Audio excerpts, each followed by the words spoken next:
So I will be honored to start this jam session about the immersive audio. And while looking for the when you guys arrived, I noticed that there is a lot of audio sound experts, and I'm very happy about that. And even though, well, I'm not the audio expert or sound specialist, and even though I will take a risk, and I have make some notes. Let's first check that how I will jump from this view.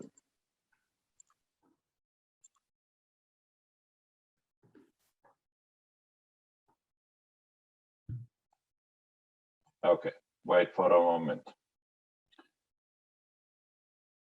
I have some notes which I have to pick up.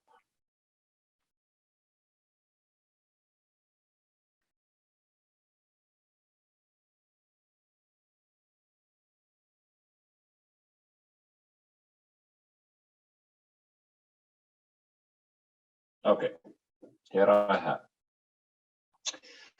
have. I always want to be provocative, and I will continue my policy. So, and this is purely my personal opinion. So not the official Finnish National Opera and Ballet opinion. Well, first of all, I forgot to say that I'm working at the Finnish National Opera and Ballet as a production and technical director. So in overall, I have been followed the audio experience and development. And I would say that that I'm not sure which has been developed more during the last years, internet or audio. But I'm sure that the audio development has been more positive than the internet development. My experience about, especially with the amplified quality of audio, has been developed giantly. Whether it's individual experience with the home cinema system or headphones, or then with the collective experience of in cinemas, theaters, installation in museums and various places. Audio is not anymore, I would say, nowhere anymore a background sound, but it's part of the very important experience, and actually what is recently coming on the level of the senses is the smell. So I would say that the audio is not anymore in the position where the for example sense of smell is right now, that it is something here in the background. But there is one place where the audio has been more or less in the same high level past 400 years, and it is the opera. Opera acoustical experience is more or less the same experience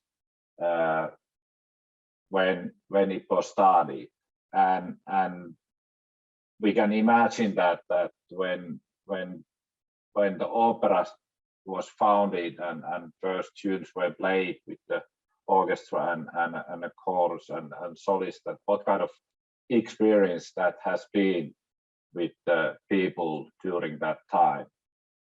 And it tells the strong of the audio and sound that still it starts the people with the high level,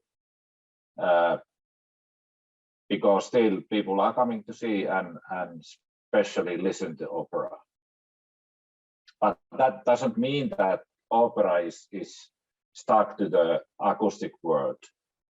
We want to play with the amplified audio as well, whether it's part of the production or full of that production, and that is actually the bridge for the whole Opera Beyond project, which I very briefly tell what is about if some of you haven't heard about. Opera Beyond was founded a few years ago. Was it, Anastina, 2 or 3 years ago exactly? And it is supported by Jani and Aatos Erkko Foundation. And it started with the idea of having a premiere with the immersive elements, which is right now the Cirque Opera coming to premiere next year. But under this umbrella, we have been very open for anything which try to test the immersivity in opera world, and not only in the production but in the processes as well, as for example the XR state design tool is. LAILA immersive installation was our first hackathon competition, which has been premiered during the COVID time, and it was in that early COVID time the only performance and a production we were able to play. And now it's going to Hong Kong, and it will be premiered in February. And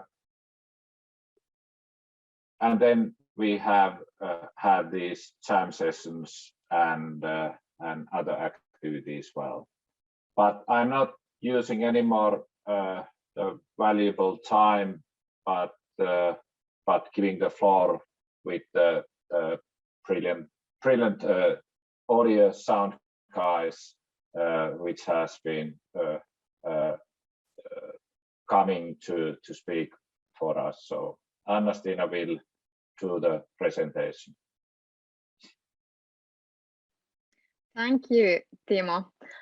Just very briefly, here's the session agenda. So now we'll start with a presentation from Benoît Alary and Markus Noisternig at IRCAM Research Center in Paris.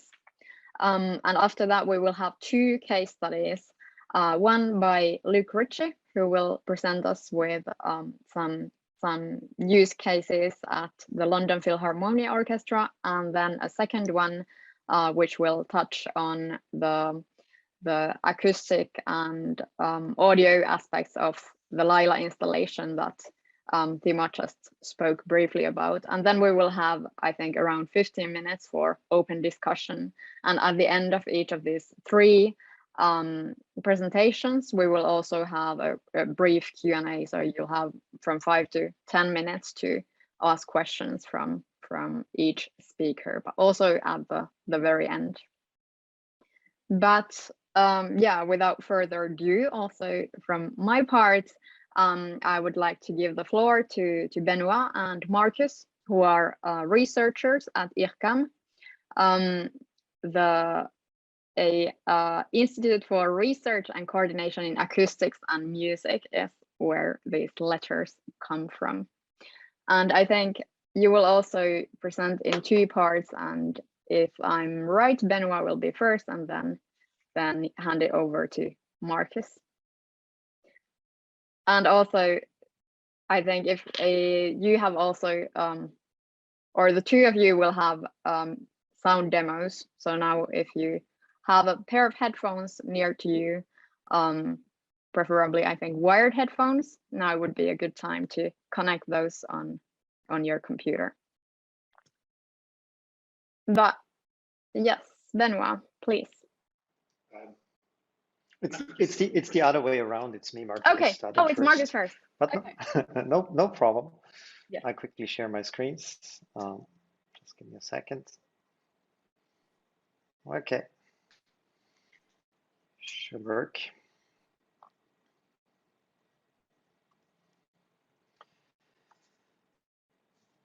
Okay. So hi everybody, and thanks for the invitation to talk at Opera Beyond at the jam sessions. I'm very happy that we both can be here, Benoît and myself. So I'm a researcher in spatial audio since many years and head of music research at IRCAM here. And Benoît recently joined our research team. So I'm very happy because we've been working together on room acoustics for a project, and so we're quite happy that he could come to Paris and join our team. So we'll be talking about bringing immersive sounds to live audiences, something which we do since quite a while here at IRCAM, running many concerts, mixed music, using a lot of spatial audio. And so we have, on the one hand, the audio development, the research, from fundamental research to applied sciences, up to producing tools which can be used for our own music and opera productions. So for those who are maybe not that familiar with spatial audio, just a quick overview from stereo to immersive sound. So what does it mean to have spatial auditory perception? So if you think about a traveling wavefront in space, so it first comes to the ear, which is closer to the sound source, then it goes through the head, so around the head, not through, and then it comes to the ear, which is far away. So this is our localization cues. This is what will be evaluated by your brain to localize a sound in space. So there are many apps on this. So it's all the little reflections on the ear, the head size, your body, your orientation of the head, micro movements of the head, your movements in space. And if you want to bring, for example, spatial audio to headphones, which is one of the first things we want to do in virtual reality and augmented reality, then we have to simulate this somehow. And so it's obvious that we could use artificial heads like Sennheiser and others been proposing a long time ago. So by using very natural heads, I like this picture very much, sorry. And nowadays, dummy heads look a little bit different. So they have common shapes, regular shapes, and you can see here in this dummy head a little at the ear entrance, a little microphone. So you get a left and right ear signal, which projects you while listening with headphones to the position of the dummy head in space. So that's very straightforward. But as you can imagine that the little reflections of your ears, your head is very different to somebody else's head. So the so-called head-related transfer functions, which your brain uses for localizing sound, are very individual. So you will be listening with the ears of the dummy head. So you might not have very proper localization cues and not localize very properly. To get around this, we can measure your own head-related transfer functions by putting small microphones at your ear, so the entrance of the ear canal. You sit on a swivel chair in an anechoic chamber, and we just move speakers around your head and measure transfer functions. And if we use those as filters for virtual audio, we can position everywhere around your head a sound source, a virtual sound source. So that's what we need for virtual reality and XR or augmented reality applications. Anyway, we cannot measure this for everybody, so there are other possibilities, getting some scans of the heads and doing numeric simulations and whatever.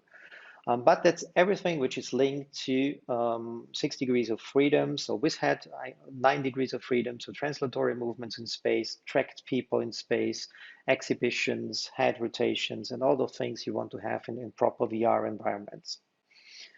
But I think what's you might have experienced this, what's less common nowadays, but it appears more and more.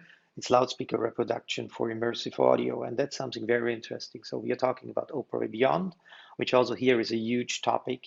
What's the next step in opera? How can we bring young people back to opera? What can you do? How can we be competitive in terms of sound? That's what we are interested in, and also picture to movie theaters. And so loudspeaker reproduction is very important. And you all know the problem of stereo, which you experience all the time when you use amplified sounds. So as soon as you sit in between the speakers of stereo, what you get from the left and right signal somehow simulates what you hear in space, and your brain creates a so-called phantom source in between the speakers. And this phantom source moves from this always towards the speaker, which is louder. So you can position a virtual auditory image in between the two speakers. The problem of stereo, as you all know, is when you're close to the one speaker, because then on the one hand, since you're closer, the sound front comes first, so the time difference in between the ears, there's a distortion, and it's louder than from the other speaker. So all the auditory scene moves towards the listener, or towards the speaker, which is closer to the listener. And that's something which, when you think about space composition, something we don't want to have, because we want to have determined sounds in space. And so that's why nowadays we use very many speakers. When I talk about very many speakers, I talk about systems from 25, 35, whatever speakers, up to what we've been building with Ampeg together at Rensselaer Polytechnic Institute in upstate New York, where we have a 700 speaker system up and running. So this sounds somehow way too much, and we have to ask our question, how many speakers are enough? But that's a whole different story. But why this became interesting, because we have, on the one hand, made a huge step forward in sound spatialization technologies, understanding the science, the physics behind sound spatialization, the perception, and the digital audio processing, but also the audio interfaces. It's so easy nowadays to send hundreds of channels over a single Ethernet cable. So setting up in whatever space, as long as you have rigging points, a 64 speaker array, that's not a problem anymore. So no excuses from technical directors from opera houses, as long as you can provide hanging points for speakers. So that's very interesting, and became very interesting. So we want to get away from sound source panning, which creates these phantom sources, which are not localizable on different, so they have not the same localization in different spaces. From the audience, we want to go to sound field reproduction. We want to use very many speakers and reproduce the traveling sound front in space so that we have proper localization.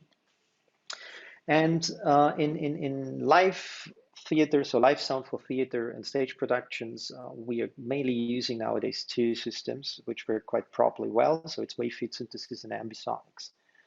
So what's wave feed synthesis? Wave feed synthesis, it's a very simple principle. So you get the traveling sound wave from a virtual sound source. So you replace the wave by very many little tiny speakers. It's a mind experiment. Then you take the envelope and you can reproduce the sound. So if we extend this concept to sound sources moving in space, we can use a linear array of very many speakers, and then compute the driving function for the speakers, and we can reproduce as long as we have enough speakers the traveling wavefront. So why this is interesting? If we look at the simulation of a traveling wave of an 88 speaker array, wherever you're sitting in the room, as long as we can reproduce the correct wavefront, this guy here will localize, because left and right ear will be touched by the proper wavefront, the sound, the proper direction. And the same for the other people in space. So wherever you move in space, the sound will be localized where you see the little red dot. So that's very interesting, especially also for installations, because you can move around in a hall and you will have proper localization. And another advantage is it's not a virtual sound source, which is not a phantom sound source, which is only created by your brain. It's a real sound source which you can measure. So the wave phenomenon, which we can reproduce, which you can synthesize, it's real in space, so it's measurable. And one thing which is very interesting, as long as you have a dense enough array of wave feed synthesis, is that you can produce what we call in front of the array of focused sound sources. So we trick a little bit physics in nature. We play spatially backwards, the wavefronts being sent from the very many speakers. So we can swap the position of a sound source where the fit is being calculated for a sound source behind the array, and it swaps in front of the array. And you see from this common point, as soon as all the wavelets overlap on this position, we can create a proper sound source inside, so in front of the array, which is a very nice effect. Just imagine you stand in the front of a wave field synthesis array 5 meters apart, and we produce a sound source just in front of you, a singer, a speaker, and you can put your head, your ears in there. So it's a very interesting effect. A little bit drawback is you should not stand in between the speakers and the focus sound source, because as you can imagine, when it was not yet created, the sound source, you only hear phasing effects. So it's limiting a little bit the suite area. So we cannot use a full traveling sound source in space. But anyway, creating the effect of proximity to the listener, it's a very, very interesting effect. And here an example. This was a sound installation in 2015 of Daniel Chanteau and Daniele Gysi. So they created in a small hall in Saint-Quatre, which is a performance center here in Paris. So a video projection of a mouth. So the installation is called Mon corps parle tout seul. So my body talks by himself. A mouth was projected on a kind of fog. So it became an object in space, so people could walk to the object. And we've been using wave field synthesis and a focused sound source also to create exactly co-localized with the video projection the sound. So you had a sounding and visual object 3-dimensionally in space, and people could walk there and could walk around. J'ai encore sommeil, j'ai mal dormi. Je ne me souviens pas de tes rêves. C'est dommage, vraiment. J'ai mal ici, non là, à la tête, au bras, à la main. J'ai mal au doigt, celui-là. L'index, le majeur, j'ai mal au ventre. J'ai mal aux genoux, ça doit être une tendinite. J'ai mal partout. Nous avons beaucoup travaillé le support vidéo que nous So he's saying for him it was very important to project on this fog because it becomes a very lively object. So video projection was very important, but also that dans l'espace, flottant dans le vide, était continuellement traversé par une énergie. Je me suis jamais senti aussi bien. Putting also the sound source co-localized, that it became a very interesting object to experience. L'ensemble de l'installation est plongé dans la Just go on, I think it gives an idea. So especially when we talk about virtuality, we very often talk about avatars or alter egos. So here a piece which was played by Benny Sluchin of Ensemble Contemporain at AMPEC. So it's from Jonathan Harvey, Ritz Zakari on the Melodia. So the trombone player triggers himself, makes recording of what he's playing. And this will then be transformed and played back over 3 additional trombone players on stage. And we modeled or synthesized the trombone players by using a 256 channel wave field synthesis array besides surrounding the live player on stage.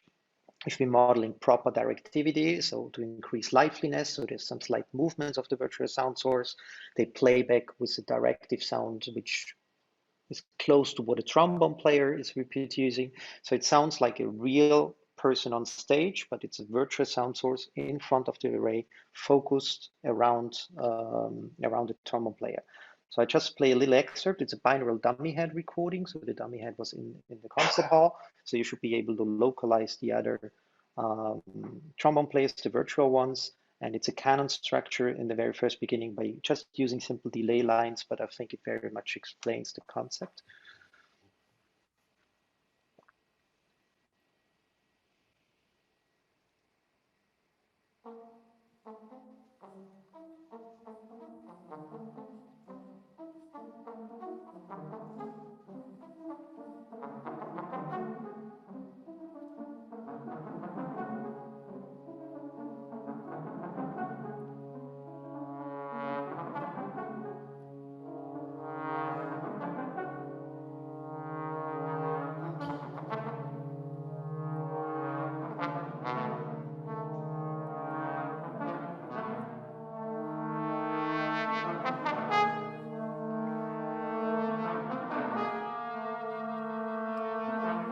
I think the concept is clear. It's a very interesting piece because the sound very much develops over time. So you get a very rich electronic sound at the very end of the piece. And what's interesting with focused sound sources is that the response of the concert hall is the same than for a real sound source. Since we are reproducing the wavefront, the concert hall reacts in the same way as it will react to a real instrument. And that's a very nice effect wave feed synthesis. We've been using wave feed synthesis also for amplifying people on stage. So we track them, we put a virtual co-localized sound source close to them, and when they move around, they will be amplified with this virtual. It's like wearing a virtual loudspeaker on your head, more or less. To work around the problem that the focus sound source, as soon as it goes through you, will not be localized when it's behind you. We've been working with Andrew Schneider and Bobby McAlver. So we've been hanging wave feed synthesis from the ceiling and then focalizing the sound source from the ceiling to just slightly above the audience. And so we could move sounds through the audience and you could properly localize it. It was for a part of the piece where there's nearby dark on stage, and the shadow of the actor on stage is then you can hear the voice comes closer to you and go through your head. It's a very impressive effect. So here you can see a picture just from 2 wave feed synthesis arrays hung from the ceiling in a theater. So they've been touring in the US, so it's possible to do it in very many concert houses. Another technology we are using nowadays for surrounding sound, it's high order Ambisonics. It's the same. We try to reproduce the wave field with one constraint. The speakers should be on a sphere surrounding the audience. Of course, it could be rectangular. We can equalize for all this, but it should be a full surrounding 3D array. If we do it properly, we can also reproduce the sound field, which is very interesting. And one thing about Ambisonics is we can also record Ambisonics. So we can use spherical microphone arrays. And that's very nice for ambient sounds, or when you record in your concert hall or in your opera house and then you want to play back. It's like a traditional recording. You use an Ambisonics microphone as a main microphone, spot microphones, then you can mix together the spot microphones with the main microphone and generate this very immersive 3D audio. And that's interesting if you want to stream it. For example, you can decode it to binaural, and then you can people could listen also nice acoustics of your concert hall in full immersive sound, which is very nice. Here one piece by Nadasha Barrett and Open-Ended Group, so 2 pioneers of 3D visual art. It's a 64-channel dome of speakers, which has been installed in Centre Pompidou next to us, with a stereoscopic video projection screen. So people wearing polarized glasses, and just a short excerpt of the piece.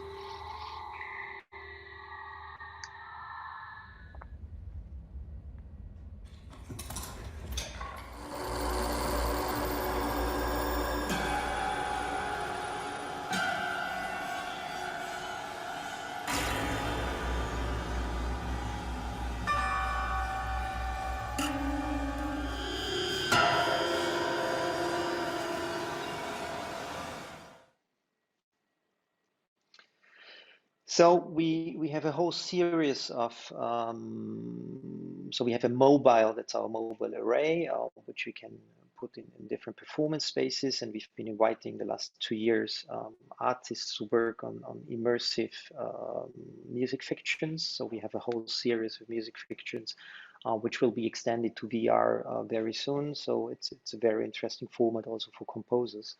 But I just go on with my presentation.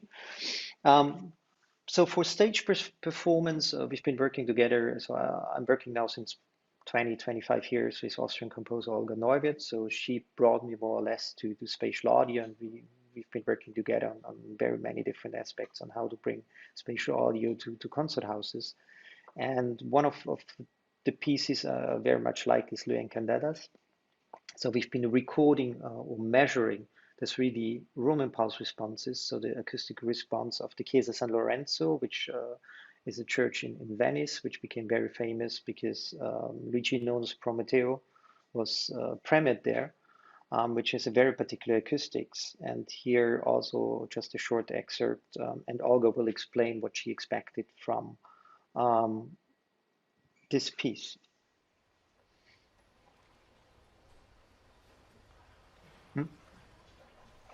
I'll end quickly.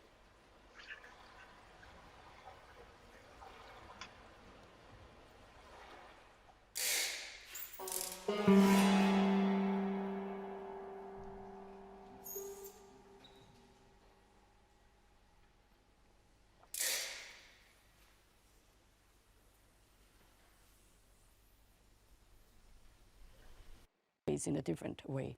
Think about.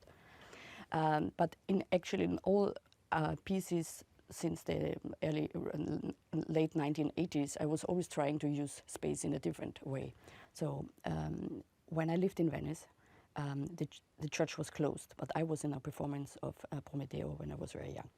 So this church remained in my brain. It was kind of engraved in my brain. There is incredible, beautiful reverb and space to listen to music. But one day I walked by and all of a sudden it was open again. Again, I was in this space alone and there was nobody, and I was just in my little desk like, and it was traveling around, said, oh my God, it's so transparent, it's so beautiful, I have to do something with that. So I said, okay, now this church is closed forever, and I would like to do something like acoustical preservation.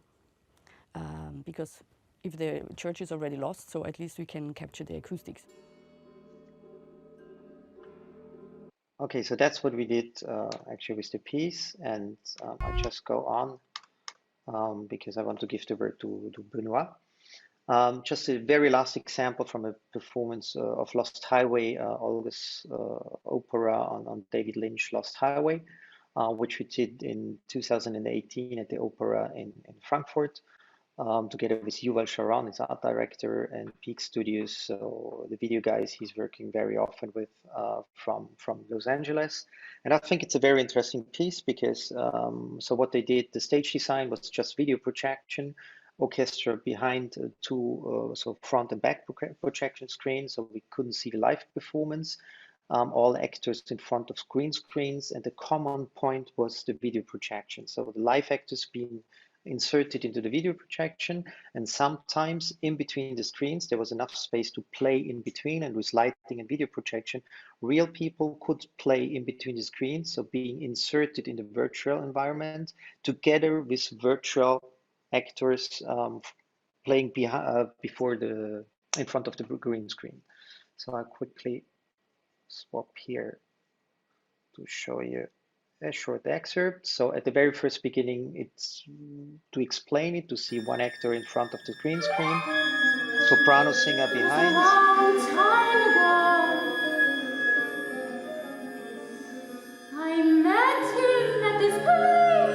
And the common point is the video projection.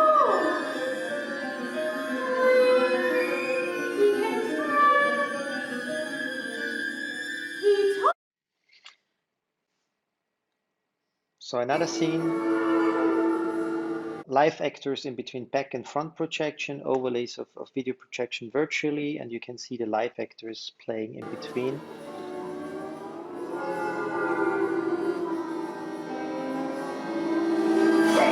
Listen, what's the matter? There's no smoking here. Do you know why? Because it's dangerous to smoke here. Don't you see the signs? Gasoline fumes all around. Don't you smell them? You want to blow us all up.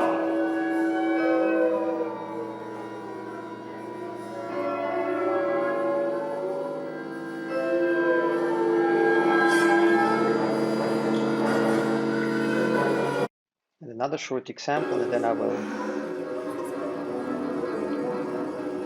have the mixture between live and virtual reality.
Okay, so we could extend this talk to way more time. So I would like to hand it over now to Benoît, who will give some live examples of spatial audio, especially room and pulse responses, and how to deal with them. And then I'm looking forward to questions and discussion.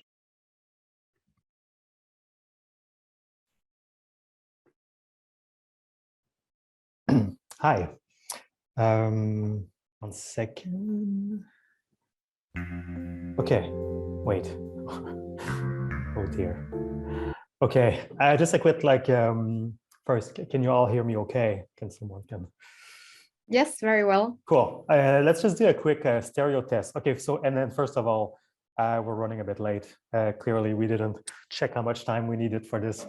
I'll try to be prompt with this. So a quick headphone check just to make sure that you can hear in stereo with whatever setup you have. So this should be coming from the left channel. Cool. Oh, that was, and then this should be, well, the right channel. Okay, thanks.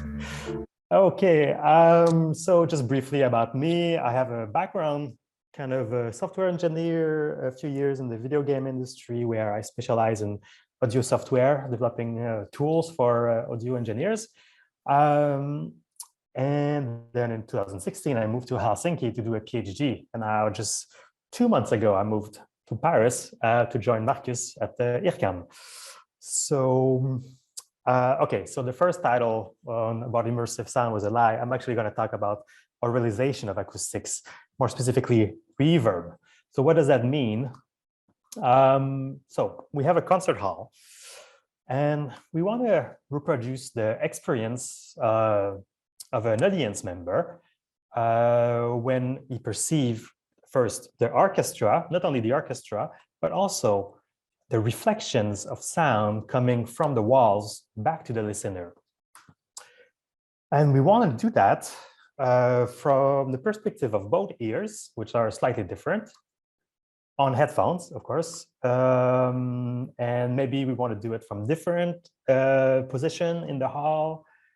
And maybe we want to do it on a sphere, not just on 2 ears, so that the audience member can kind of rotate their head.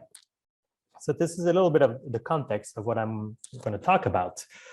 And just a brief sort of intuition about how sound moves around. So if we have this elephant here making sound, you can see the sound wave sort of hitting different walls before it's going to reach here. It's Jean-Paul Sartre. So the timing is going to be a little bit different for each of the reflections and also like the angle at which those reflections come. And then after these first reflections, we have a couple of 100,000 reflections over time that's going to just continue to build up into something that we call the reverberation. So, but so reverberation, another way to think about this is a little bit like making a cake. So we start from different ingredients. So that would be your walls, different materials on different walls. And we mix them all together and they kind of become this more like homogeneous substance because all the sound kind of mixed into the room. So that's a kind of a classical way to consider reverberation, just kind of like vanilla cake. But in my research and specifically my PhD, I looked into what if reverberation and acoustics are more like a blueberry cake. So this brings us to directional reverberation, or the blueberry cake. And the essential thing we wonder is if Jean-Paul Sartre is listening to a room, is he hearing different pieces of the cake? So will the room sound slightly different in different ears? And so this is some work I've done with Markus actually when I was still in Aalto University, but we analyzed some kind of acoustics response of rooms to kind of see how the energy evolved over time. And we did some perceptual study in Aalto. Oh, okay, wait. Okay, so I didn't give any premise to this, but this was a sound coming from a room. And then we were going to listen to the same thing, but with this, we're going to rotate part of the reverberation.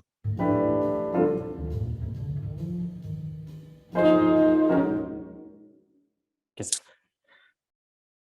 maybe you didn't hear a difference. I'm going to do it a third time, and this third time I'm going to rotate the room at the very end. So now you should hear it.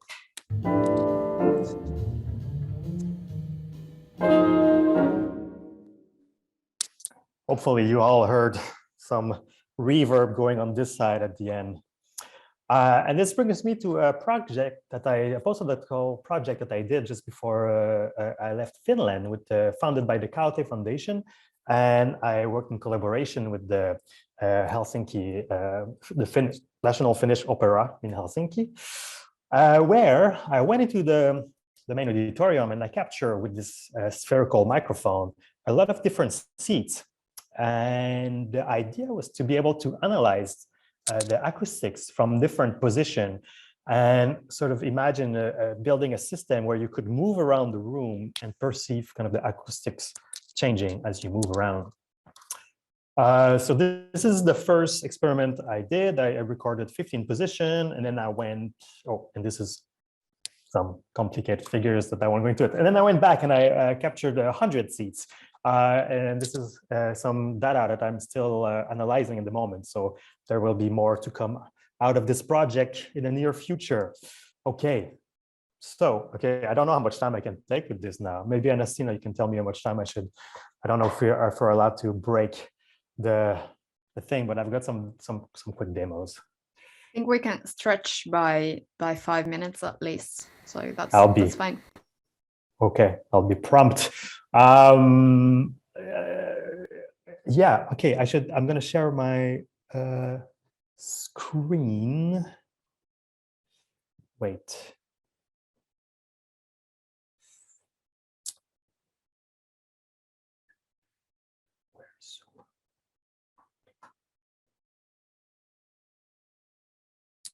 Oh dear. Okay, it's coming. Desktop. Okay, so hopefully we're still in stereo. So so this is completely in the jam session spirit. I'm gonna do some improvisation here. Which one should I go first? Okay, so just a quick one, maybe a basic thing we can do with the tools being developed at IRCAM. We can, so imagine you have like different sounds recorded independently, and you want to kind of control them afterwards. Something you could do in real time. Let's start. Wait, I have some. What's the shortcut? Is this one? Yeah. Okay. I know I have some. Don't be scared. It's gonna. Okay. Let's go back to the less scary. Okay. Can you howl? Hopefully you can howl or something. So I'm going to move around individual sources.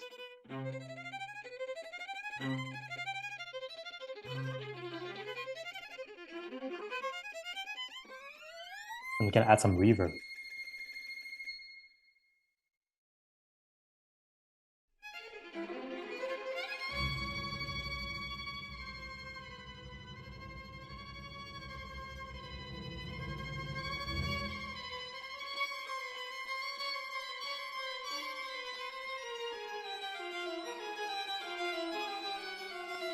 Okay, that was just a quick example of something we can do, but now we're going to get a bit more tricky. And let me reopen Max.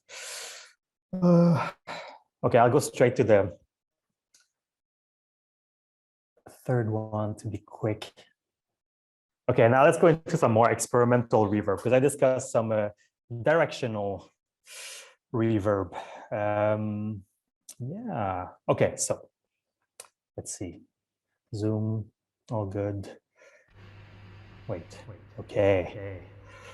So this is all like, oh, wait. How can I turn this? Interesting. Wait, let me unplug this microphone.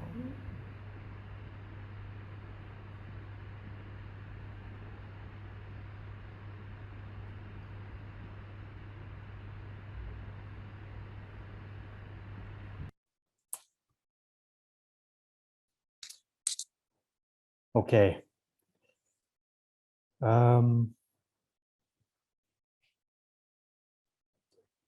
This was okay. I'll just play a sound.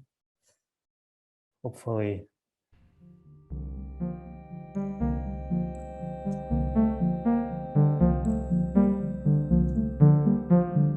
Wait. Okay, I'll explain. So what we have here is we have some kind of different areas of the sphere that we can sort of have different properties of the reverb. So we can have a really long reverb, let's say just for high frequencies coming from one side, and some different things. So so here I can control kind of what is generally coming from all over. Here would be just from the top, and then left and right. So I'll just play around a little bit and see what happens.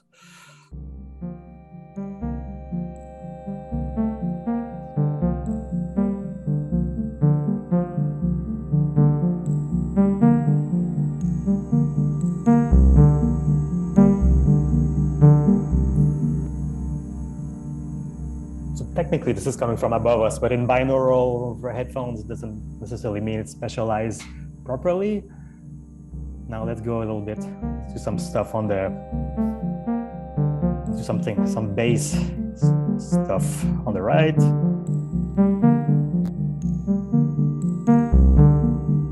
Is it working? Oh yeah, okay. And now some high frequency. Let's go some mid or some highs on the other ear.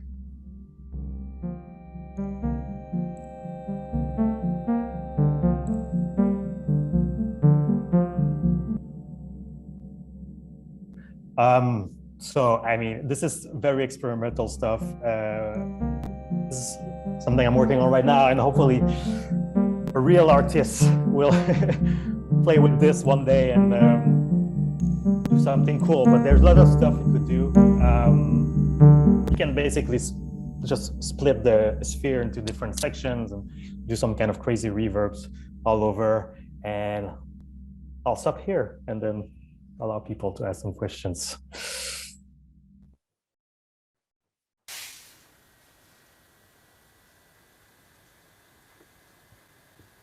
Thank you so much. Is there anyone that has a question at this point? That was super cool. Also, your voice sounded really fun with the reverb. Oh yeah, it gets a bit wild if I, yeah. Thank you for those demos, really cool.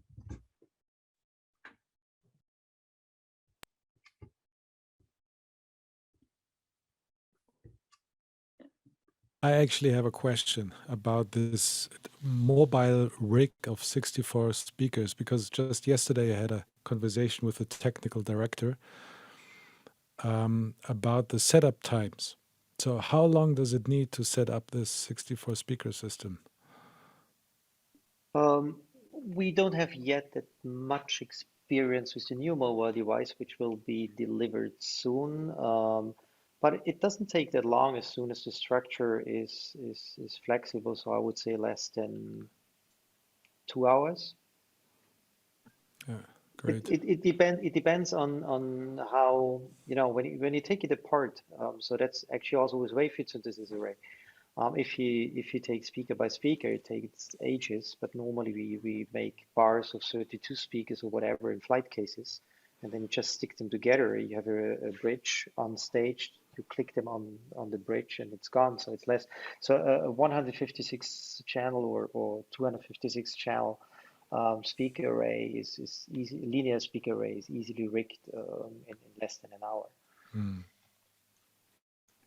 So maybe another example, when we've been playing encantadas in the Elbphilharmonie in Hamburg, we had one day to rig a 56 channel speaker dome in the hall to get everything up and running. So mixing desks, everything was built in less than 1 day.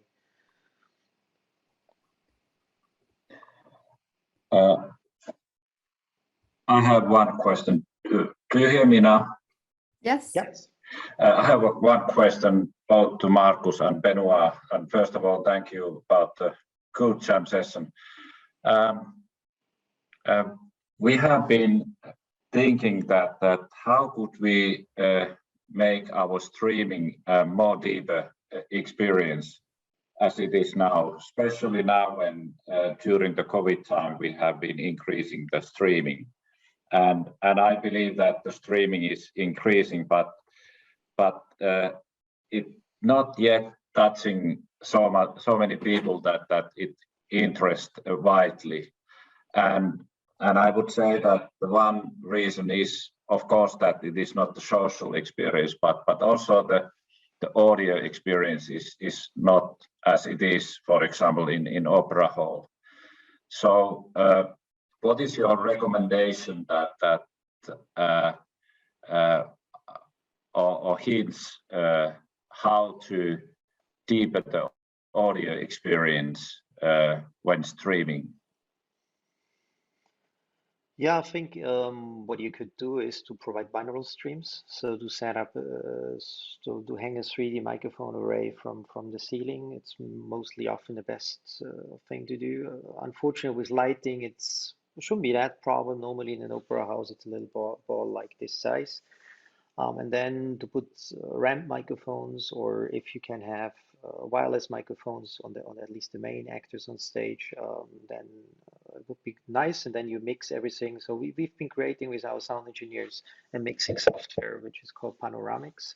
So we can easily mix spot microphones and 3D microphones, whatever 3D microphone we are talking about, or 5.1 together in one Ambisonic stream, and then decode it into binaural and send the binaural stream.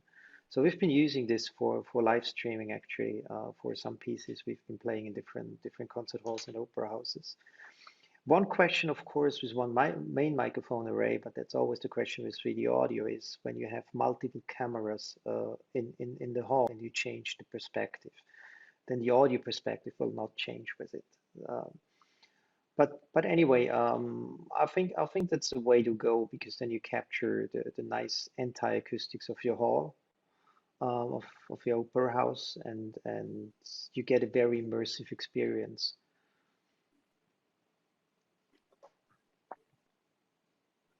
Thank you, and obviously at the user end we need to do some in a way training that, because not everybody have a hi-fi system in their home. Because then you just need headphones. And that's the easiest way to go. And actually, very many people listen on mobile devices. If you want to do it very correctly, then you could provide a kind of Ambisonic stream and a little app which allows to decode Ambisonics to binaural for those people who have head tracking, because that's really beautiful. Then you compensate for the head movements, that you can turn your head around and it sounds very much more natural. We've been working with BBC and others in a huge European project a couple of years ago, which was called Orpheus, where we developed such. So the entire aim of the project was to get the whole production chain for such things up and running. So there are some apps which allow to select your HRDFs, to get head rotation, to decode to binaural. Using ADM as a format, you can even then change your perspective to say, I want to be at the place of the conductor if the recording was well done. So I think it depends on how much effort you can put into the recordings, the audio recordings, but there's a huge way to go. I think we are at the very beginning of what we could make interesting for the listener. Yeah, thank you, Markus, for the hint. I would say that definitely worth testing, especially with the project we are now part. It's for the project for senior people who are not able to come to see the opera. That how can we enrich their cultural experience when they are at home? So thanks, Markus. Very good hints. You're welcome. Thank you. I think we will now move on to the next presentation, but again, there will be some time at the very end, so you can ask more questions to Benoît and Markus, but also from the other speaker. But so that we stay on the schedule, we'll move on to the first case study, which is presented by Ritchie. who has worked several years, I think 7 years maybe, the Philharmonia, many years at the Philharmonia Orchestra in London, which has also been pioneering in making these immersive projects. So please, Luke. Thank you. Thanks very much. That was a great presentation, and I'm actually going to zoom through a lot of it because I'd like to follow up on so much of what Markus and Benoît was saying. That was fascinating, and I definitely want to come and check out all of your rigs. It's really interesting. Let me just share my screen. There we go. Right. Hopefully you can see that. Yeah, so basically I worked at the Philharmonia for 7 years, and actually I left in the summer. So I'm working freelance, and I'm still very much working in immersive and particularly audio and music-led projects. But I'm going to talk about the projects that I did at the Philharmonia because, and specifically with regards to immersive audio, just because I think there's so much overlap with what Markus and Benoît are talking about and the work that Opera Beyond have done as well.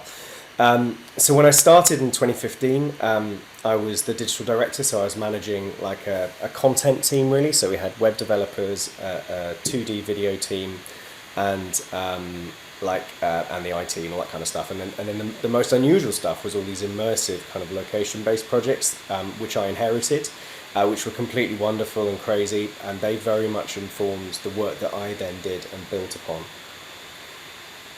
So they were basically, the orchestra had built and started touring projection-based, location-based installations, so kind of large-scale installations.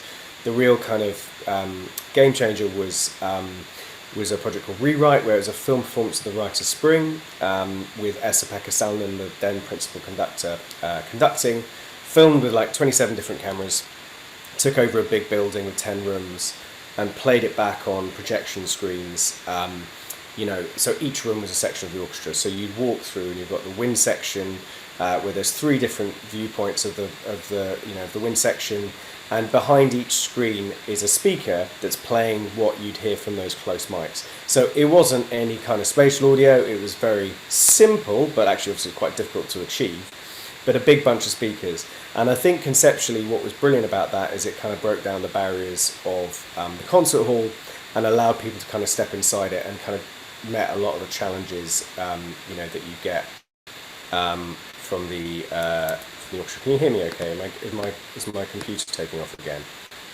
It is quite loud, but I think you're already speaking through the headphones, right? Yeah, I think so. I'm trying to switch. I don't know if that's any better, but it's not having it. Right, let me just try one thing.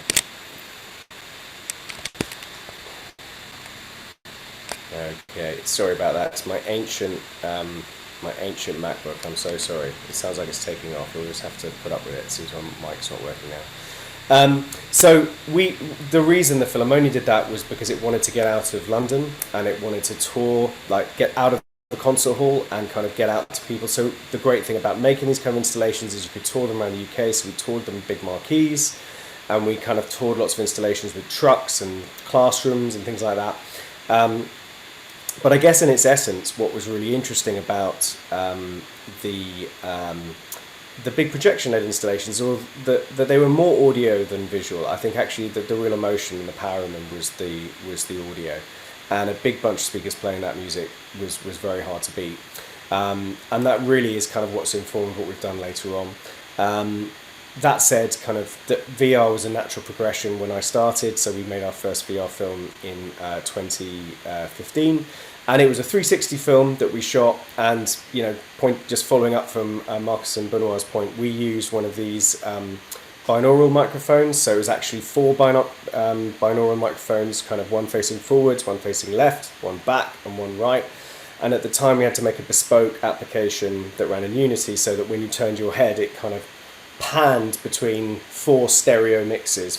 So it was the best kind of hack we could come up with at the time to get like a kind of a directional audio mix of sitting in the middle of the orchestra. And what was really interesting about that is that actually the mix was pretty rough. I mean, it's like if you put a binaural mic in front of the conductor, it's very, very, the EQ is very sharp, it's very top endy, they're very small mics, you basically get a lot of violas, and the mix is pretty brutal, but actually that was quite, I found that very effective, because that is what it sounds like if you sit there. There's a lot of energy to that mix, and so actually the flatness and the brutality of it would never ever pass, quality control if that was a stereo mix, but actually in that instance of a 360 film, you could hear Esa-Pekka turning the pages, you can hear him flicking the baton through the air. So it was, oh good, right, sorry, I hope you can hear me. Please let me know if you just can't hear anything, but basically it was actually that immediacy that worked really well. So I think it's a thing I keep coming back to, is that, that was a happy accident, but I think you've got to keep thinking about the creative mix, about what's interesting, about what kind of sound works for the medium. And actually the 360 video, that kind of live energy of that performance, that's quite we're kind of documenting the live energy of a performance. So actually a rawer, kind of rougher, immediate sound wasn't actually the worst thing in the world. But it was very interesting. And so we basically started making more and more VR 360 films. The second film we made with Google, with Jessica Brilhart, who was their principal VR filmmaker at the time, and she made a piece called Beethoven's Fifth, which was the first movement of Beethoven's Fifth. From a kind of technical audio perspective, that was a big move for us, because they had a much bigger budget than us, but also we could jump positions with the camera, and we moved into proper kind of ambisonic audio. So we had a mixture of traditional kind of, we recorded the way you'd normally record an orchestral performance, but also we had some of those ambisonic mics that you saw that Markus was showing and that Benoît was showing, that, we positioned and we create a blend. So when you jumped camera position to say this position, the timps are really loud on your left, the winds are quite loud on your right, and actually the strings feel quite distant. And that was quite interesting, it was quite, moving into ambisonic means you can actually mix. You actually have levels that you can mix, you can do more EQing, and crucially, as Benoît was talking about, you can work with the reverb and the sound. And that was that creative mix was really interesting. But kind of throughout this process, I did find VR, I love VR, but it is very isolating. And particularly with headphones, it's already, you have to stick something onto your eyes, but adding headphones as well is very isolating. But also just headphones struggle so much to capture the full dynamics of symphonic music. And I think that is one really important thing to say, is that, each medium that we're working with, if you're working with a jazz trio, or you're working with a small chamber orchestra, or you're working with opera, that's different to perhaps if you're working with like a symphony orchestra with a large work. So you have to kind of think about obviously the medium you're working with and what you're trying to create. But we very much wanted to try and find a way to play back through speakers. So we essentially looked into a high order ambisonic system that was kind of manageable and tourable. So when we recorded our third film, we recorded it properly with, with a view to playing it back through a high order ambisonic system. We kind of made a bit of a Frankenstein system, because we couldn't quite afford to build a 22 or more speaker array. So it was a mere 12 plus a few subs kind of array. But the key thing is we had 8 in a circle around you, and then 4 for height, and the height really added so much. So it was a bit of a Frankenstein, but we were playing the film back like it was basically played in sync on all of the VR headsets. So the film started at the same time, but you heard the audio through the kind of Ambisonic spatial speaker system. And the difference was just, unbelievable. It was just night and day. And I kind of realized after that, oh yeah, right, we do audio, which should have been obvious, but it was just a massive improvement. So we started to tour that, and again we packed it down to pillowcases, took its places. We premiered Beethoven's Fifth at South by Southwest, and it was great to be able to actually build it there and make it big and loud. And we toured it internationally until the pandemic. That's another thing to say, is that my focus was, and kind of still is, location-based experiences. Places that are set up in a venue. That's really been my focus, and it wasn't until recently that I had to start thinking about streaming for online, kind of bigger online experiences. So that really started when we created a new R&D consortium with a lot of kind of big UK cultural organisations and international tech companies and some British universities. It was called Audience of the Future, and essentially it was a great government-funded R&D programme, which was very ambitious and kind of quite unusual for the British government to invest in this kind of area. And so we created a partnership with Royal Shakespeare Company leading, Punch Drunk Theatre, big immersive theatre experts, Manchester International Festival, and a wonderful VR company called Marshmallow Laser Feast, who, if you don't know, you should go and find. They're wonderful. And then the big tech partners were Magic Leap, who were making a lot of interesting mixed reality experiences, Intel, and I think most importantly on this project, Epic Games, because they make the games engine Unreal, and they also have lots of money from Fortnite.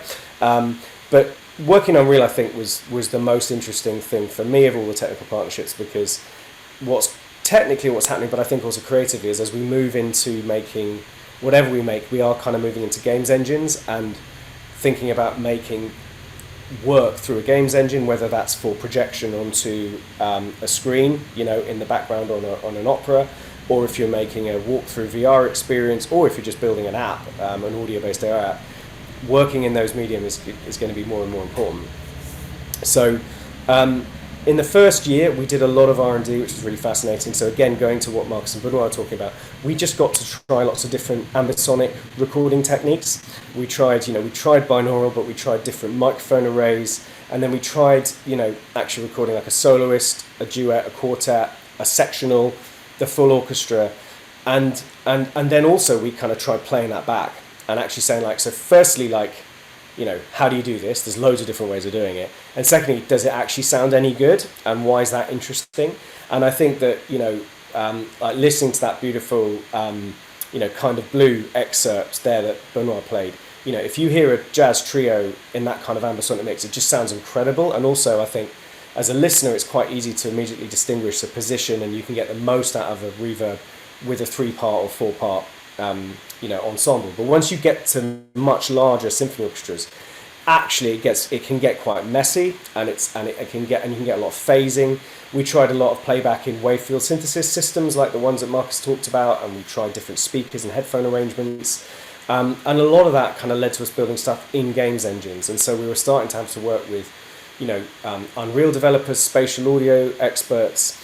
And I suppose one thing that I found is that we're having to build bigger kind of collectives and networks of people who have expertise in a whole range of things. And one of the things that actually we needed to bring into conversation was our kind of more old-fashioned classical audio professionals, because they know what kind of old ribbon mic they'd use on a particular kind of repertoire, with a particular kind of instrument.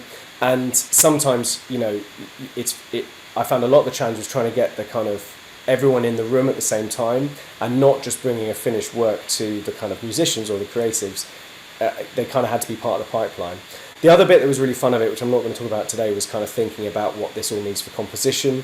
But we did do a lot of great work with Jesper Nordin, who is an amazing composer based in Stockholm, and also founder of a tool called Gestrument, which allows you to play along to any kind of music if you programmed it and be in time and in tune. And basically it'll take any input, touch or motion, and drive through MIDI any instrument to play along to a piece of work. I think one of the, again, talking about creative partnerships, one of the most rewarding bits of the R&D for me was working with Punch Drunk, because they come from an immersive theatre background and so much of their work is audio-led. And in a way, their audio is quite straightforward. It's a pretty old-fashioned, like, big bunch of speakers, hanging around somewhere, often just running off like, MP3 players or like very simple synchronized media players. They were moving into like more kind of properly distributed 360 sound systems, like, D&B Soundscape or other kind of systems. And because of their experience of like, actually working with audiences, knowing how to direct audiences in that immersive physical setting, we got to do some recording for them of some orchestral works, and then they played it back in their studio and tried to kind of remix an orchestral work in a physical space. And their recent exhibition Beyond the Road, if it ever comes to anyone near you, you should go and see. They remixed a work by Uncle by James Lavelle across a space. And I think, again, like thinking about why do you want to make an immersive audio experience, or what are you trying to achieve? Sometimes, they've got great results from basically using a big bunch of speakers, sometimes with a distributed system, but actually a lot of the time it's still quite rudimentary, quite simple. And I found that like that is a constant balancing act that you have. You know, I've listened to kind of 22.2 and I've listened to very, very, you know, advanced kind of wavefield systems, which are incredible for certain instruments and certain repertoire. But actually with orchestral repertoire, you know, we found wavefield synthesis to be quite tricky.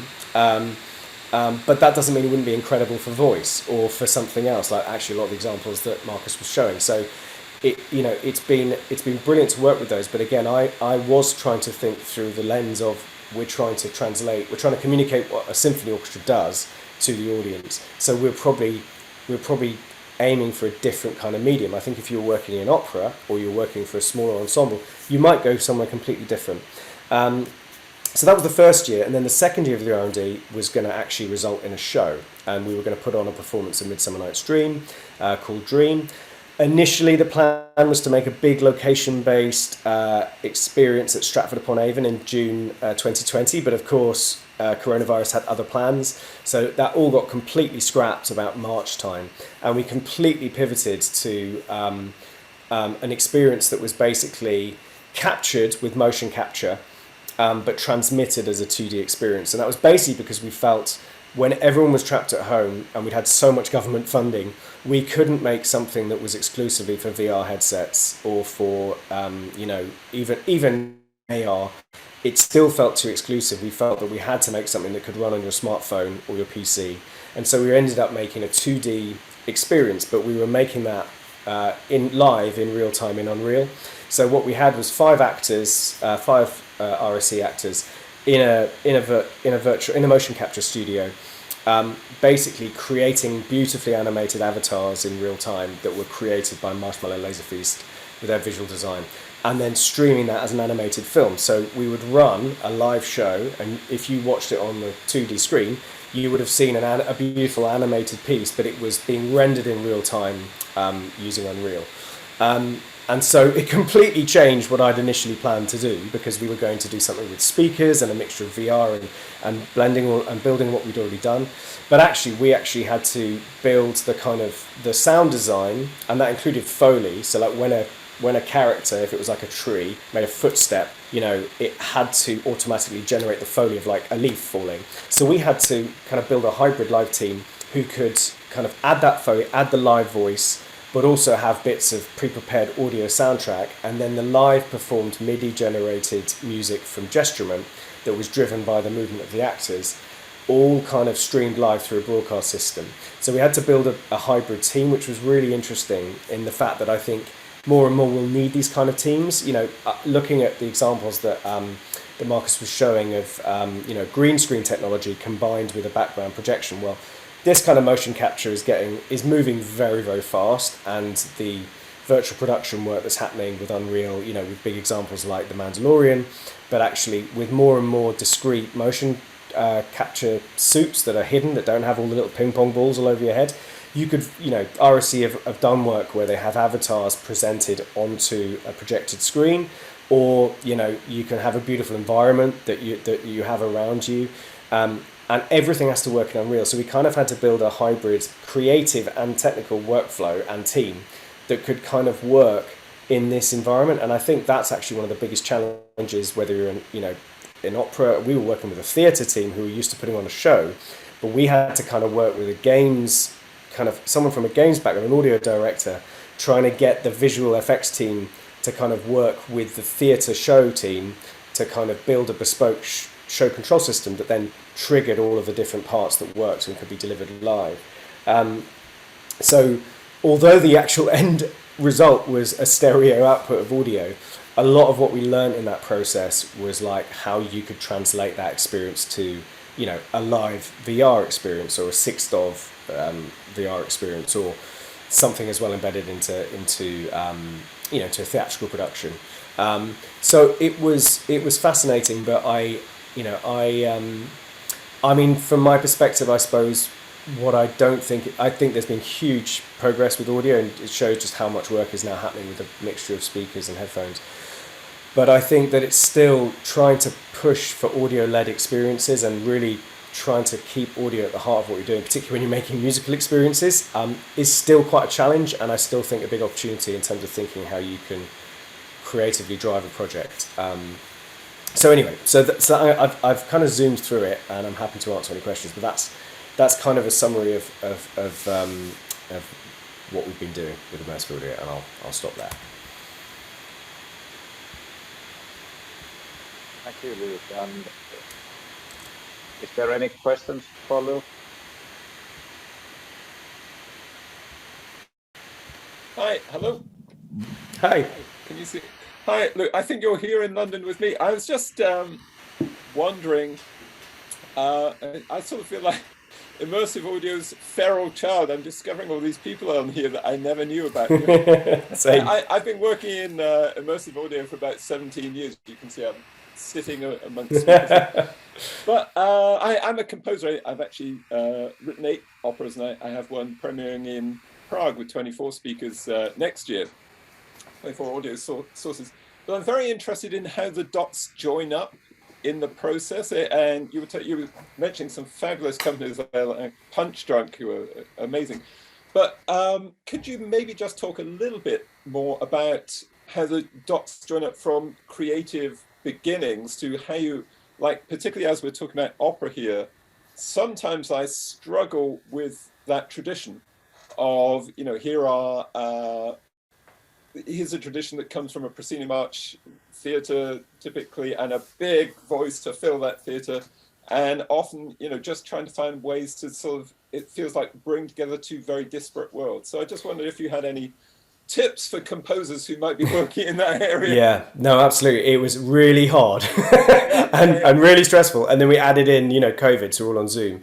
I think that we really benefited from having some very experienced people that came from the games design world. I think that is a natural intersection point, and I think sometimes having to push further up the pipeline, you know, things like, we need an animatic, right? We want to know what this thing is going, the beats of this story and what the hell it's going to sound like. And you get to these really comical moments where, like, there was a scene where a tree's going to fall down, right? And the visual effects team are like, we're not going to have that tree ready until, like, you know, 2 days before we open. And so the sound team's like, well, we can't tell you what it's going to sound like unless we've seen it, you know. So the first time we saw it, we made this epic tree and this tiny little twig went donk. And of course, but the theatre guys were like, don't worry about it, just play the sound of a tree. And it's like, no, but the difference is you're going to see the tree. So it's not theatre, it's not off stage. So a lot of the time, the audio team, I think you have the mindset of kind of visual effects teams. It's not even visual effects, that's not fair to them, but, like, you know, audio is always fighting to get earlier on in the conversation. Oh, yeah. and we all know that, right? And the same with music. And I think, and to be honest, there's so much openness and collaborative spirit in that project. It kind of kept us together. So there was a real effort to try and include everyone, but that did make it very difficult because, you know, everything had to be consensual, but then you're not making progress, you're not locking things creatively. So it was a huge challenge. I think that I kind of go back to thinking, if you need more hybrid teams, I think you really need, and I think particularly in kind of from my limited experience in theatre and music and opera, we need more games designers, because I think a lot of the time we're having conversations that they were having like 20 years ago. Yeah. Because it's not just if it's an interactive audience experience, it's kind of about that hybrid creative model. And who's the right director for that? You know, I think that's why we thought Robin McNicholas, the founder of Marshmallow Laserfeast, who's made VR, was a good person to do that, because actually it's not naturally that you know, it's not a natural transition from somebody who's traditionally directed opera. So it was the hardest bit of the project. It was the hardest bit of the project. Yeah. I feel better that you said that. Thank you. Yeah. Thanks very much. Pleasure. I have a question, Luke. I mean, you did such pioneering stuff, and you served as a model for my work also. Now tell us, what are you up to now? That I really wish I could. I'm hoping to kind of be able to say what I'm up to in the new year. I have various kind of possibly overly optimistic plans for the new year. But nothing I can confirm yet. I mean, the truth is, like, this is the area I want to work in. This is what I love doing. So I'm going to keep working in music, and I'd love to keep kind of working with musicians and other people in this space. I'm also a musician myself, which was quite amusingly that, like, the last 7 years I haven't actually thought how I respond to this creatively as a musician. So that's actually been something I quite enjoyed doing the last few months. So I'm going to stay in this space, and this is really what I love doing. And I love the Philharmonia, but I had been there for like a very long time, and so it was Dream was kind of a great project to leave on good terms, especially when it actually worked. So yeah, I'm going to definitely stay in that space, and you know, happy to chat anytime. So yeah, let's do that. Be good to catch up. Yeah. Thank you so much, Luke. Thank you. I think we'll go straight into the second case study because we're running a little bit late on the schedule, but then there will be again time, and we can stay a little bit over time if you still have a lot of questions to ask. But so the second case study today will be about the audio experience of the Finnish National Opera's own installation, LAILA, which was our sort of first interactive immersive piece that we did, and which we premiered last autumn, so in 2020.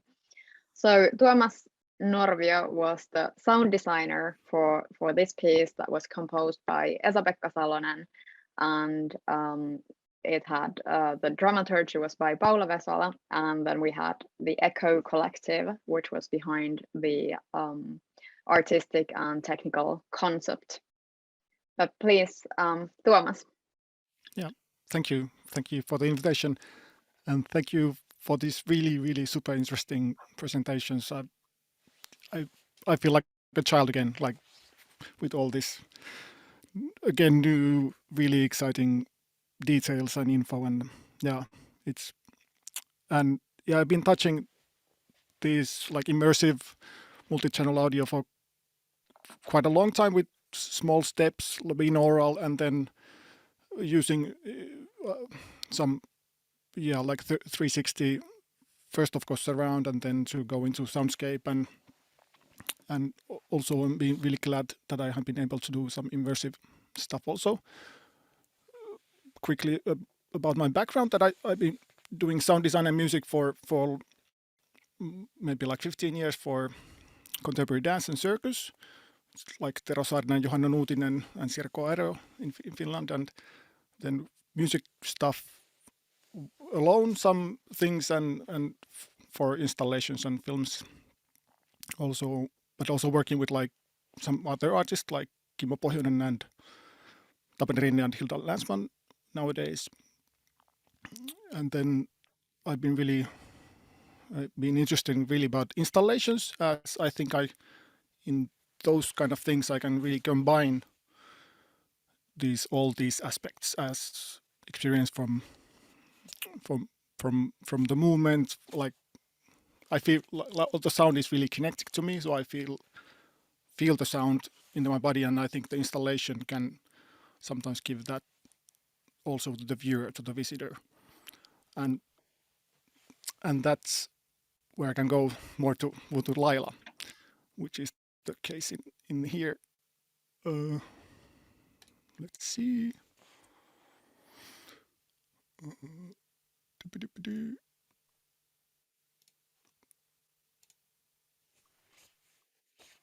Yes.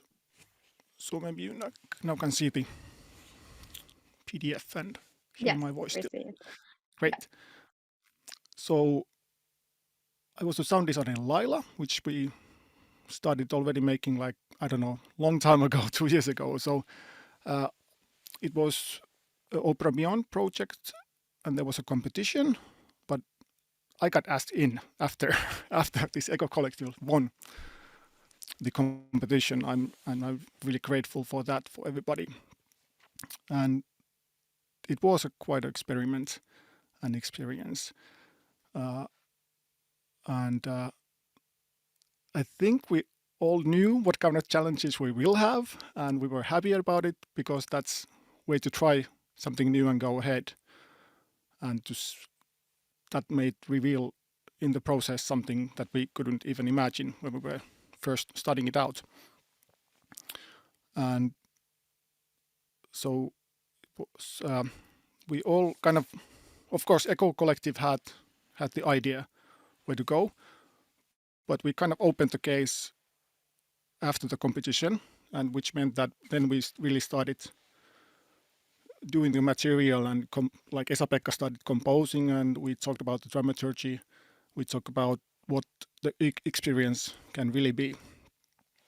But before I go that, maybe I'll show you the 1-minute teaser just to get everybody a bit in what we did.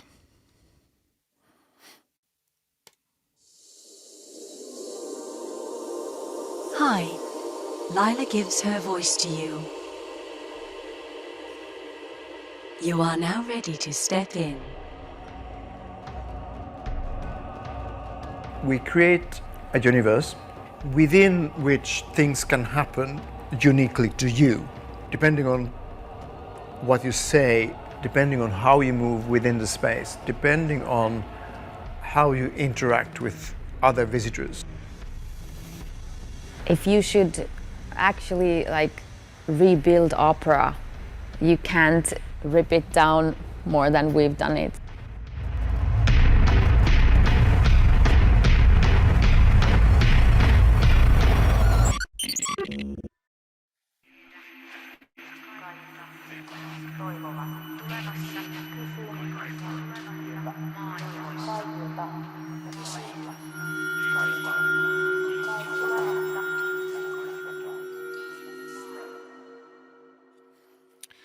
Yes, so that's kind of a part of the end product. And we started the process so that everybody kind of work within their own paths and creating simultaneously.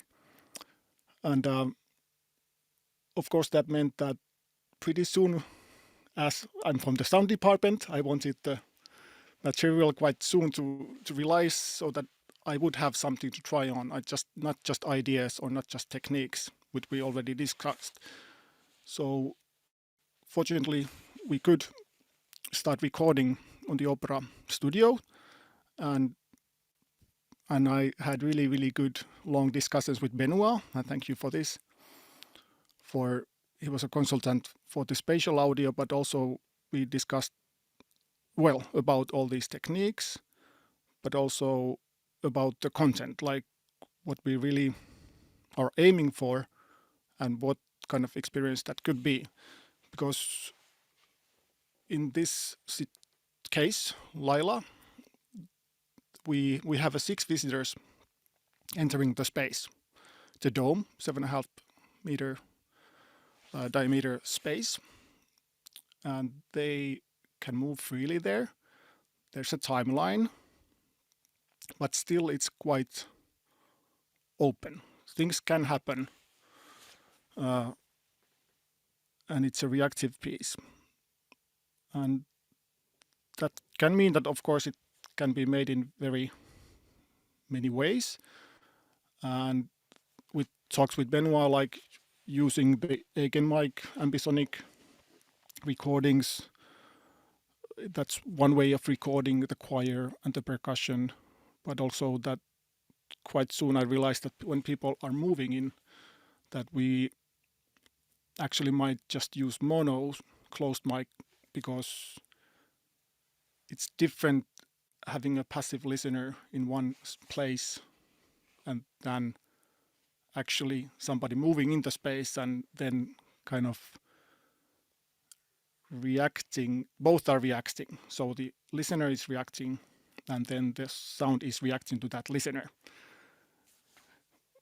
But we did lots of recordings with Ambisonics and then the closed mic, and then I started putting them in Ableton Live and started manipulating them and seeing what can be done. And pretty soon I realized that it's actually not possible with these computers like Mac Minis also to have like a 40 channel layer for every visitor. So that's also one thing that need to be considered, that actually there needs to be a kind of a base layer that is the spatial mix, which everybody will hear differently, combining their movement and combining the data we will get from the viewers, and then there are personal interactive layers, but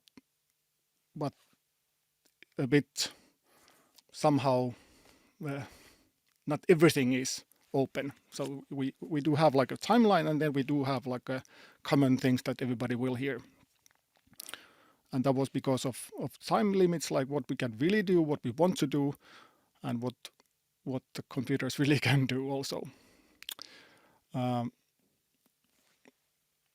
So yeah, so basically there was 2 layers of audio, kind of a timeline-based thing, and then the interactive, which meant that the data I got from Echo Collective was like movement, then XZ coordinates, then the matrix of who visitor meets who visitor, then the events can happen, and then the AI visual objects, their X, Y, Z movement kind of, and all those interactions changed the way visitors felt the piece, the visuals and the music and the space.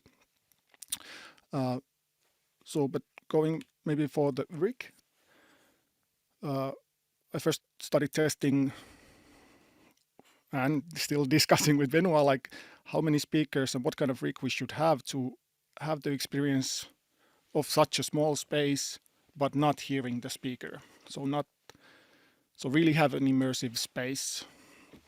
So it kind of ended up for this 38.2 Genelec system.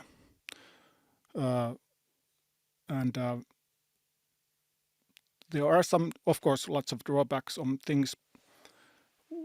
I ended up using this layer that's on the ear level. Actually, I ended up using it quite positioned. I mean, that you could actually hear the placement of the sound, and the other layers were meant for more spatialized experience. And this meant that as I said, we recorded some stuff immersive or multi-channel. Then I put a lot of the mono stuff through SPAT, Flux SPAT, which was designed in IRCAM at the beginning, but this is the commercial version of it. And then some stuff, like all the real movements, were made still in Ableton with this Cycling 74 plugin audio roots that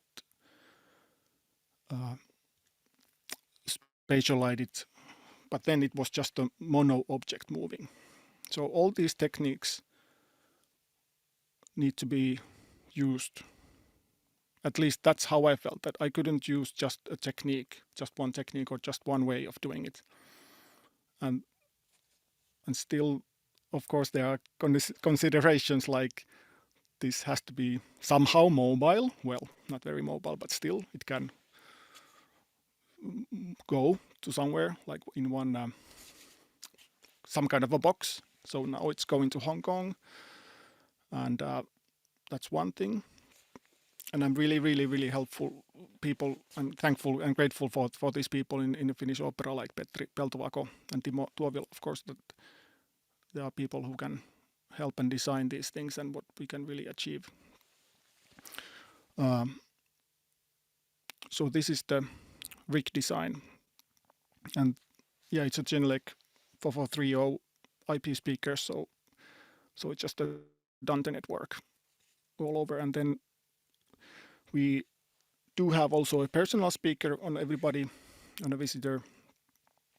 It was through Bluetooth, unfortunately, but that was the weight issue. Basically, we don't want to hang more weight to the visitor. So, and this also needs to be in this position because we wanted the vibration. You could, as a visitor, you could feel the vibration of things. So it's also about haptics.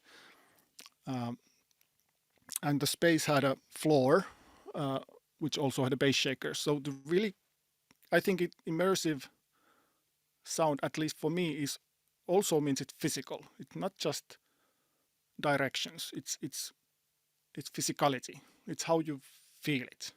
It's the energy it's the energy waves coming through you, and that's something I think it's really hard with binaural or anything else.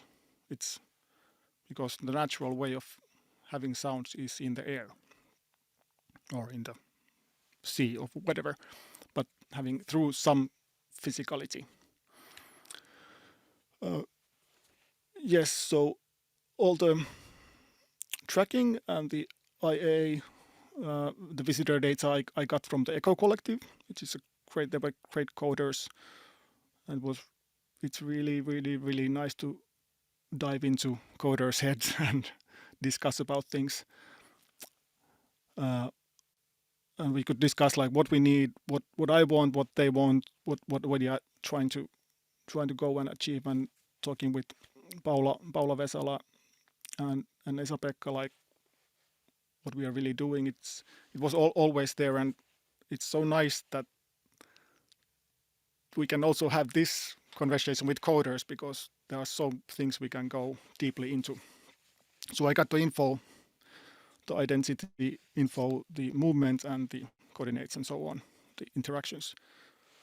And unfortunately, I cannot show you the live Max or Ableton patches because they're just not running at the same time.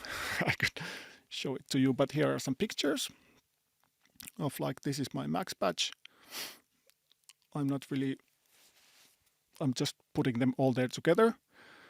So,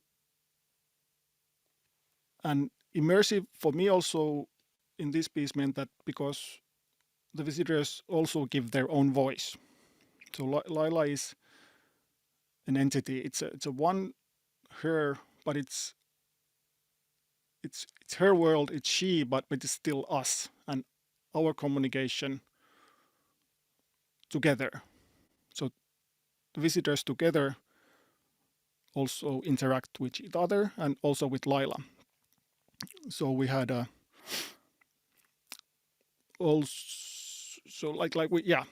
process, the art piece starts with people recording their own voice.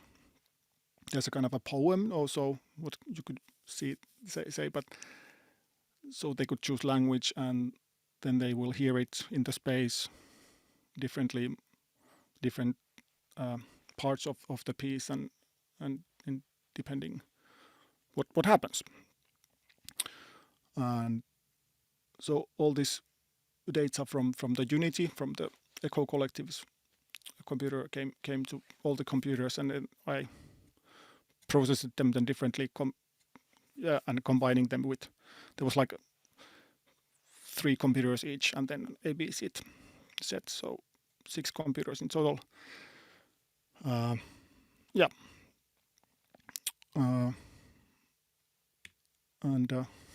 Oops. And as I said, I realized quite soon that it's not just on 3D space. It's more also about, as all people are most likely, most of the time standing. So the head level layer is actually where I could mostly work with the personal movements. And first I wanted to use FluxSpat for it, but it was too heavy. So I ended up using Audioroute's panners, as it was just kind of 2D layer. And with the base layer, base computer, base Ableton set, so it's an composed material from intro to the start to the end. And every time we change some things in the arrangement, of course, I needed to mix them to record the stems again through SPAT, through combining different stuff in Ableton and so on. So it was a bit time consuming, and we got a bit hairy in the end, of course, because of this, but it felt that there was no other way in the end than just to record stems. So there are like one stem for each speaker, of course, and then all the Bluetooth. Then we have speakers also in the space. So there's like an intro when people get in the space, an outro. So that's also the house PA. And then these IDs are the Bluetooth speakers. So the outputs, it's basically about 50, a bit more than 50. And then there's MIDI sync stuff to the visual computer, and just to give things that we are in sync, and if some happenings come from here, so that will change the visual stuff, stuff in Unity. And then there's the interaction layer, which is the other computer.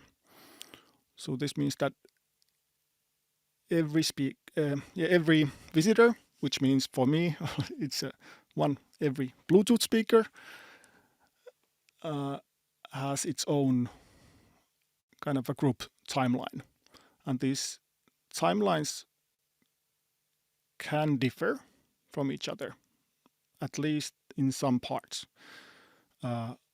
because everybody comes into space one by one. So the first one has, I can't remember anymore, but I think the first one has like almost 10 minutes, 7 minutes more time to be in the space than the last one. So things evolve in that kind of intro, and that, so they have their own timelines, but also synced events. But so that means 12, because we have an A/B set of the speakers. And then here's kind of a quick show of one personal speaker, one visitor's timeline. And this is mostly, this computer stuff is mostly happening in the wearable personal speaker, but there are things that also happen in the dome speakers, and this means that all the channels are going through the other computer, and the other one is kind of thought as the immersive sounds computer, and this one is more for the personal speaker and their head level layer happenings. And I think I think it's all these combinations that really make it not just one technique. It's about being in the space with the other people, and then it's physical happening.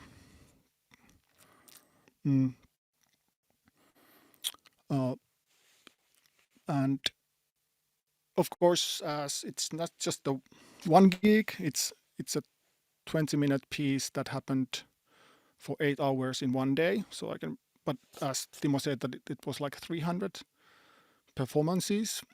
So it has to be really automated. So the QLab QSC processor had all these recording and language decisions made in those programs, and then it sent the data to the first Ableton computer and Max MSP, and then this Clufex and Ableton, all these were automated. So because it's just too much, would have been too much work for somebody to really push all the buttons. So it was also a bit hard for the computer because of that. And so it's kind of lots of happening for one person, and then that's for each person, for each computer. So the why to go through all this work? Well, to make it really feel that it's kind of us as humans, individuals behind it, but part of something, and that we interact, and that we need each other to make things happen and to have a whole piece. So this physically, this would mean in the LAILA piece, this would mean that if you wouldn't give your own voice, if you wouldn't move in the space, it would be quite lame. Of course, Esa-Pekka did compose beautiful material and it works on its own, but it was meant still as a material. It was there was like holes, and there was things that needed the people to be so it can become whole, and that was the idea. It was hard during the making to really make those decisions, like how it's always a best question that how much we give the control to the people or to the data, and how much control we keep ourselves when we do these pieces and processes and art, and one day you can feel differently than the other day. And of course, sometimes there's in LAILA case, there was sometimes an audience that the piece was quite quiet, and I got a call one day that, well, is this really working, that it was quite quiet and those certain happenings didn't happen? Like, then I got a video and saw it, well, it's working, but it was just different, and if you're there alone, it is very different. And I think that's a good thing, but it's about control, and that tells also about us as makers. And then, there's so many things actually about what I learned from it. And one specific thing, of course, is acoustics that was also need to be considered, as this is a mobile set, and it would be very different to have it in a loud environment, because we needed silence again, of course, to hear stuff. And I'm really grateful for people to have the resources to help with the acoustics, to had an acoustic people to think about it and to get that heavy stuff to have good acoustics. Tuomas. Yes. I'd like to thank you and thank you for your presentation, and let's save some time for the Q&A. Thank you, Tuomas. Yes. Any questions for Tuomas or our other speakers? Can I just quickly ask you, Tuomas, thank you for that. I strongly related to some of the things that you said there, particularly when I saw your page of stems there. And also, I did a 72-channel piece in Los Angeles last year. And of course, I couldn't go, so I had to do it by remote control and send all the stems over. And I had to get the engineer to practice saying, yes, it's supposed to sound like that, because we had no way to completely control it. But my question was just, from your page of stems, you mentioned the software Spat. It was just a technical question. I end up with a lot of stems. I work in what is probably a very clunky way, but it kind of works for me. Could you just briefly talk me through, from your stems, how you sort of, what is their process that they end up as a speaker? Yeah, there are kind of many, but one way of doing it is to record it through Spat. So I made the speaker array, so virtual acoustic space that reminds is the dome. So just recording stuff through that, like mono, stereo sounds through that, and its reverberation and so on. And then having mixed that with like recordings of Eigenmike or real-time movements. Right. Fantastic. Thank you.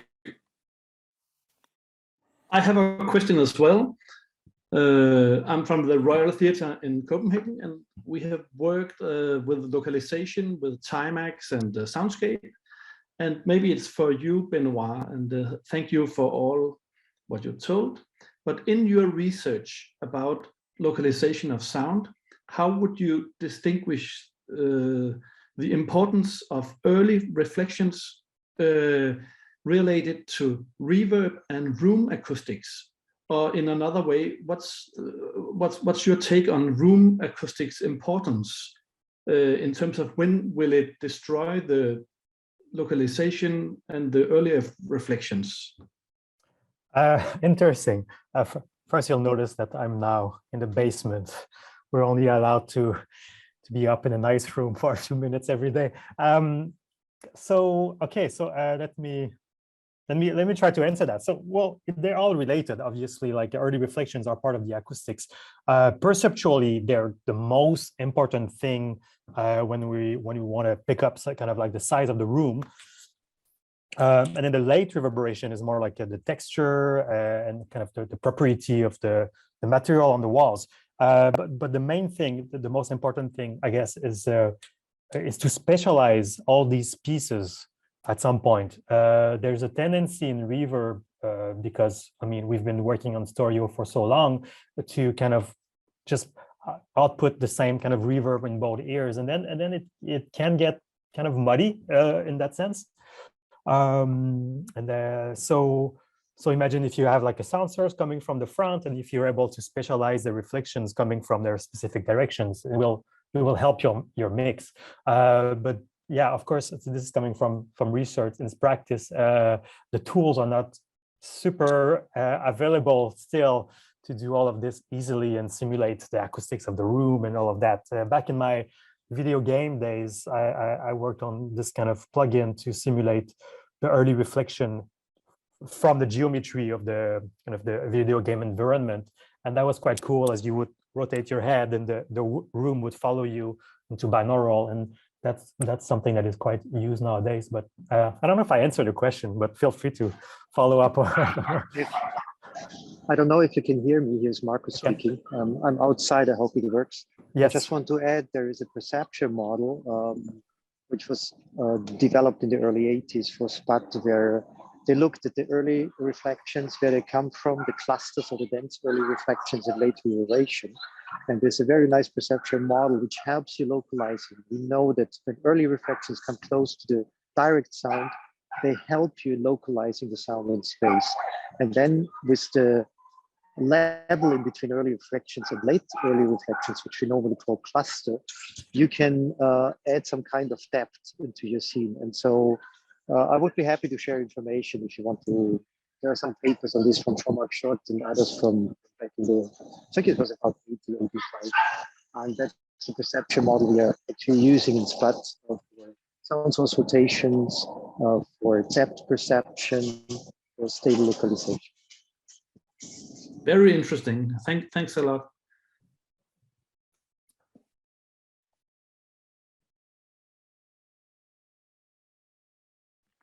Any other questions or comments?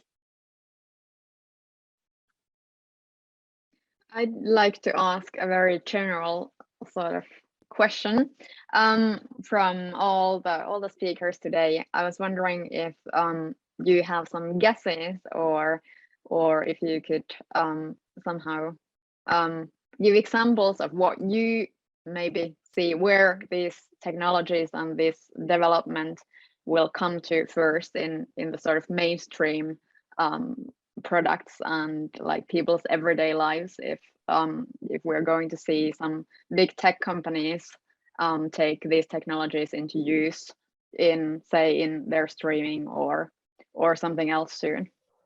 Well, one big limitation, if we're thinking about like a headphone reproduction, actually, let me do one quick thing. No, okay, never mind. So I think Apple has something interesting where like all those, like you have those wireless AirPods, they have head tracking. So that's like one really important thing to get to everyone, to get head tracking, so that you're able to kind of move your head when you're experiencing something, because static binaural is not that interesting, and it will kind of break the immersion if you're not able to freely move your head, or if the sound doesn't follow the movement of your head.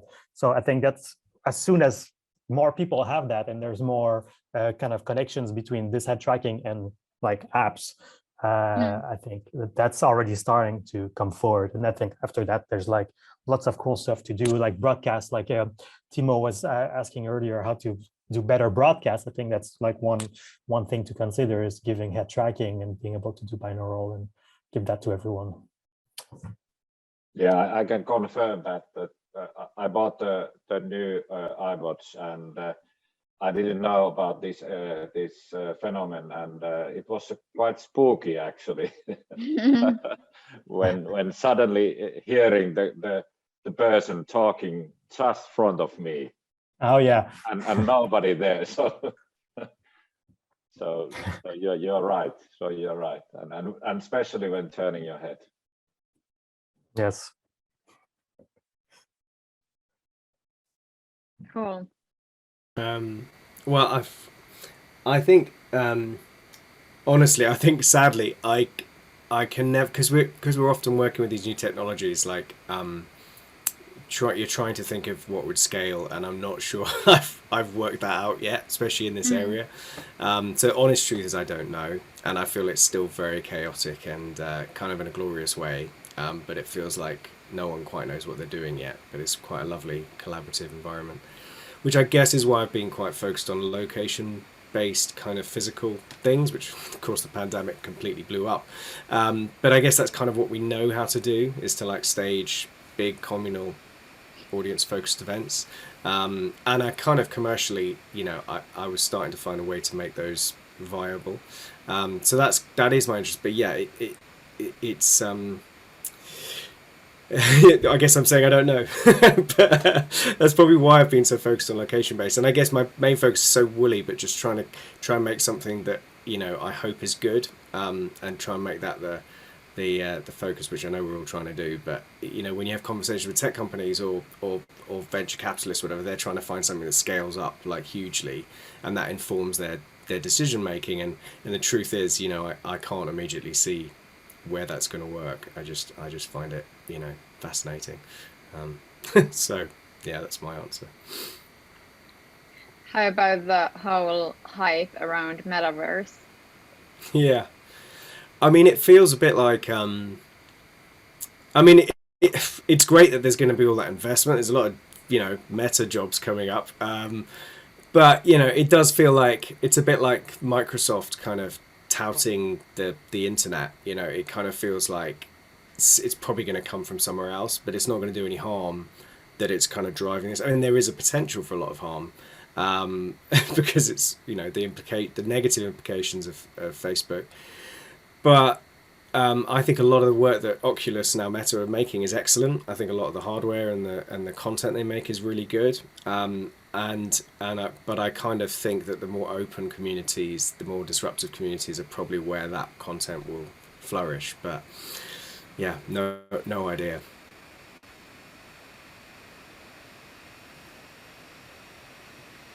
Well, I'm glad that at least now it feels that audio is taken more seriously, or giving more space and time, and I think at least that's something you can rely on and feel.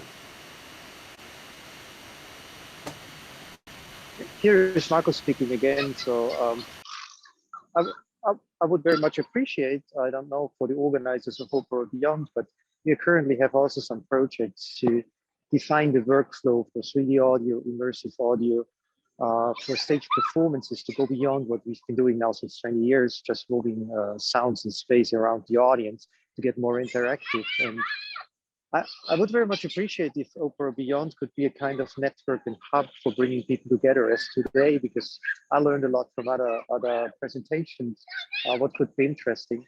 So if you would be willing to connect further people, and maybe we could create some work groups for defining workflows, because stage performance should go way beyond of what's possible for cinema productions and others. So this could be very, very interesting, and I would very much appreciate you participate in such discussions. Yeah, that'd be great. It's been really interesting, so I'd love to contribute to that if that's helpful. Markus, yeah. You throw the challenge, which we will grab for sure. So thank you for your proposal, and we are more than willing to organize. So we have, I mean, Anna-Stina have all your contact information, so we will keep in touch you very soon, and let's have a chat together that how we will build this forum. But I mean, virtually and with the more casual meetings via Zoom or Teams, we can start. And for your information, we are planning to have a second session of Opera Beyond conference in next September in Helsinki. So let's have as a common target that we will have a big joint meeting with this coming new forum on fall next year.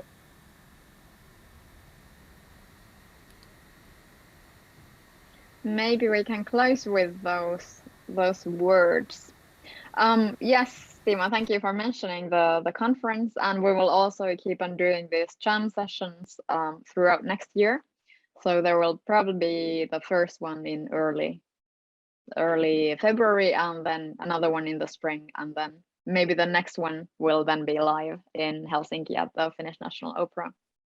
And definitely, if there's more interest in this particular theme in spatial audio, then we can also have more focused meetings and networking and talk about that topic.